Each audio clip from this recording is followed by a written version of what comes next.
Assalamualaikum warahmatullahi wabarakatuh. Halo Sobat MPM, perkenalkan nama aku Sukri dari Institut Teknologi Bandung yang akan mengulik tentang keberlanjutan atau sustainability. Check this out. Keberlanjutan atau sustainability berarti segala sesuatu dapat terus berjalan, dapat menopang dirinya sendiri, dapat berlanjut ke masa depan, dan berlangsung selamanya. Pada tahun 2015, para pemimpin dunia menyepakati 17 tujuan global secara resmi dikenal sebagai Tujuan Pembangunan Berkelanjutan atau SDGs. Tujuan-tujuan ini memiliki kekuatan untuk menciptakan dunia yang lebih baik pada tahun 2030 dengan mengakhiri kemiskinan, memerangi ketidaksetaraan, dan mengatasi urgensi perubahan iklim. Dipandu oleh tujuan, sekarang kita semua, mulai dari pemerintah, pebisnis, masyarakat sipil, dan masyarakat umum bekerja sama membangun masa depan yang lebih baik bagi kita semua.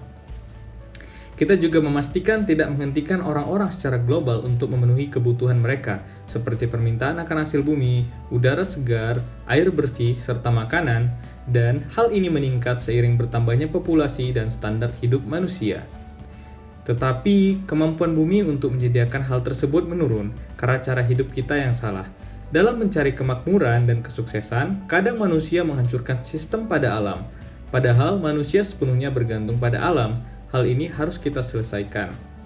Agar pembangunan berkelanjutan dapat dicapai, sangat penting untuk menyelesaikan 3 elemen inti: pertumbuhan ekonomi, inklusi sosial, dan perlindungan lingkungan. Elemen-elemen ini saling berhubungan dan semuanya sangat penting untuk kesejahteraan individu dan masyarakat. Untuk hidup berkelanjutan, kita perlu mengikuti instruksi dan tujuan yang ada, serta menerapkannya pada semua yang kita lakukan, baik di rumah atau di tempat kerja. Jika kita dapat mengikuti tujuan ini, kita dapat bekerja sama untuk mewujudkan berkelanjutan untuk mendapatkan hidup yang lebih baik. Sehingga program keberlanjutan apa yang dapat dilakukan oleh MPM? Keberlanjutan dapat terlaksana dimulai dari circle atau lingkungan terdekat lebih dahulu. Dari 17 SDGs yang ada satu sama lain itu berkaitan, dan untuk mendapatkan program yang maksimal, maka dipertimbangkan aspek yang berkaitan satu sama lain. Dengan mengambil beberapa kegiatan tema hidup sehat, kita sudah mengaplikasikan SDGs 3, 6, 7, 13, 14, dan 15. Menarik bukan? Dengan mengambil tema hidup sehat, diharapkan kita semua memiliki tubuh yang sehat. Memiliki tubuh yang sehat bagi karyawan kantor tentunya memberikan segudang keuntungan tidak hanya kepada perusahaan, tetapi juga terhadap diri sendiri, seperti tidak adanya absen dari pekerjaan, terhindar dari stres, dan menjadi lebih produktif, serta tidak harus mengeluarkan uang lebih untuk pengobatan. Berikut adalah program yang dapat dilakukan. Yang pertama adalah menjaga kebersihan lingkungan dengan pilah sampah sebelum membuangnya, dikenalkan juga metode kompos. Berdasarkan Undang-Undang Nomor 18 Tahun 2008 tentang pengelolaan sampah, jika ingin menginisiasi pengolahan sampah rumah tangga di kantor, terutama bungkus dan sisa makanan, edukasi menjadi hal yang sangat penting, serta saling mengingatkan satu sama lain untuk tetap menjalankan program tersebut. Yang kedua adalah rutin berolahraga dan menyuarakan naik tangga daripada lift. Selain membuat kita sehat, juga menghemat energi listrik. Untuk penggunaan lift rumahan, setidaknya menggunakan golongan R3TR yang digunakan, sedangkan untuk di kantor, kita menggunakan golongan B3TM dengan biaya kilovoltnya yang dikenakan adalah 7.400 sampai 13.000 per jamnya. Sehingga lift yang digunakan 10 jam kerja dalam sehari di kantor, maka dalam setahun akan mengeluarkan anggaran rata-rata sebesar 37 juta per satu lift saja. Yang ketiga adalah kegiatan donor darah bersama MPM, dilaksanakan 4 kali dalam setahun untuk internal MPM dan terbuka untuk umum. Ada banyak manfaat yang bisa didapatkan saat melakukan donor darah, terutama bagi orang lain yang membutuhkan.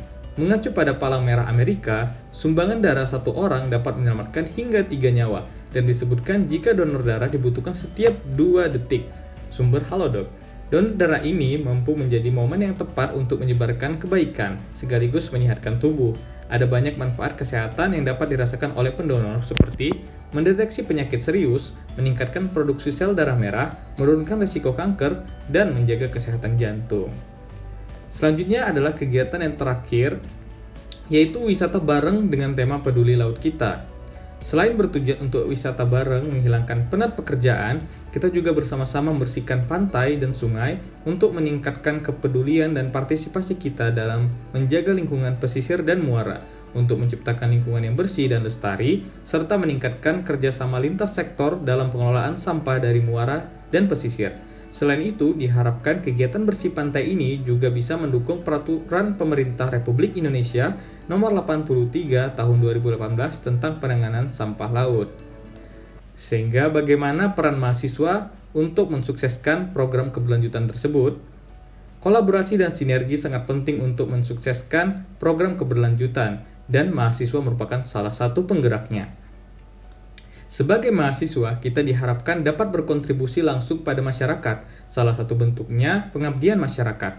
Sangat banyak peluang kerjasama yang dapat dilakukan bersama. Di kampus saya, khususnya di Institut Teknologi Bandung, memiliki beberapa unit yang sesuai dengan program keberlanjutan yang akan dilaksanakan oleh MPM sendiri. Seperti unit U-Green ITB yang berkolaborasi untuk mengedukasi tentang pemilahan sampah dan mudahnya bikin kompos. Yang kedua, ada Korps Sukarela Palang Merah Indonesia KSR ITB untuk kolaborasi dalam mengadakan donor darah di kampus ITB.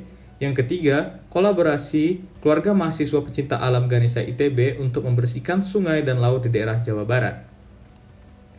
Sehingga setiap program yang sudah dirancang tentunya dapat diwujudkan bersama dengan kolaborasi, karena tidak mungkin melakukannya sendiri. Sesuai dengan semboyan yang dari dulu kita dengar, yaitu bersatu kita teguh, bercerai kita runtuh. Tentunya, mensukseskan kegiatan keberlanjutan ini adalah prioritas kita semua, dimulai dari yang terdekat. Kolaborasi diharapkan bisa menjadi langkah awal melibatkan seluruh mahasiswa untuk melangkah ke depan, menggapai hidup yang lebih baik. Demikian yang dapat saya sampaikan, lebih kurang saya mohon maaf. Assalamualaikum warahmatullahi wabarakatuh.